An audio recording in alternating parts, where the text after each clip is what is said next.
రోజూ పరగడుపునే ఓం మంత్రాన్ని పఠిస్తే ఏం జరుగుతుందో తెలుసా? హిందువులు చదివే మంత్రాల్లో ఓం అనే మంత్రానికి చాలా ప్రాధాన్యత ఉంటుంది.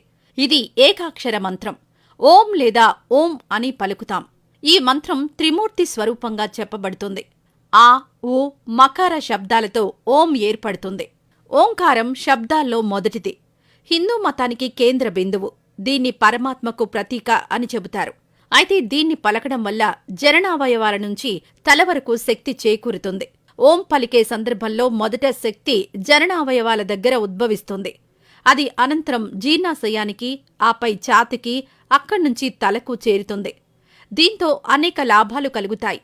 ఓం అనే మంత్రాన్ని రోజూ పఠించటం వల్ల ఎలాంటి ప్రయోజనాలు కలుగుతాయో ఇప్పుడు తెలుసుకుందాం. రోజూ ఓం అనే మంత్రాన్ని ధ్యానంలో కొన్నిసార్లు ఉచ్చరించటం వల్ల చాలా శక్తి ఉద్భవిస్తుంది.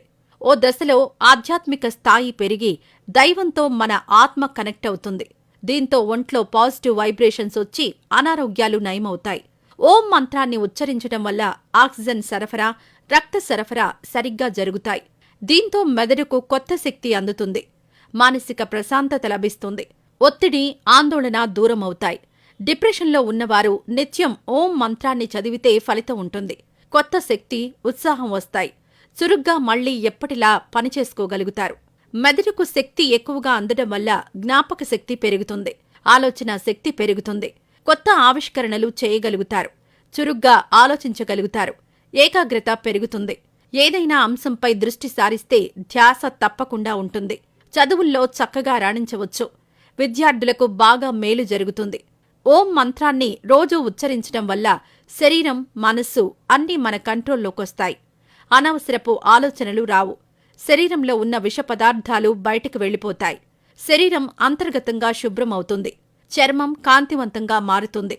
ఓం మంత్రాన్ని మనం ఓం అక్షరంతో రాస్తాం కదా. అయితే ఈ అక్షరం వినాయకుడిని పోలి ఉంటుంది. అక్షరం పైభాగం వినాయకుడి తలను, మధ్య భాగం తొండాన్ని, కింది భాగం వినాయకుడి పొట్టను సూచిస్తాయి. దీంతో ఓంను ఉచ్చరించడం వల్ల ఆయన్ను పూజించినట్టు కూడా అవుతుంది.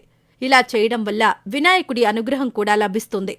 స్వరపేటిక సమస్య ఉన్నవారు ఓం మంత్రాన్ని పఠించాలి. ఆ సమస్య పోతుంది. మృదువైన కంఠ స్వరం వస్తుంది. ఇస్లాంలో ఓంను సమా అని పిలుస్తారు. అక్షరం కూడా హిందూ ఓంను పోలి ఉంటుంది. దాంతో కూడా పైన చెప్పిన విధంగా ఫలితాలు కలుగుతాయి. రోజూ ఉదయాన్నే కనీసం 50 సార్లు ఓం మంత్రం పఠిస్తే మంచి ఫలితాలు కలుగుతాయి.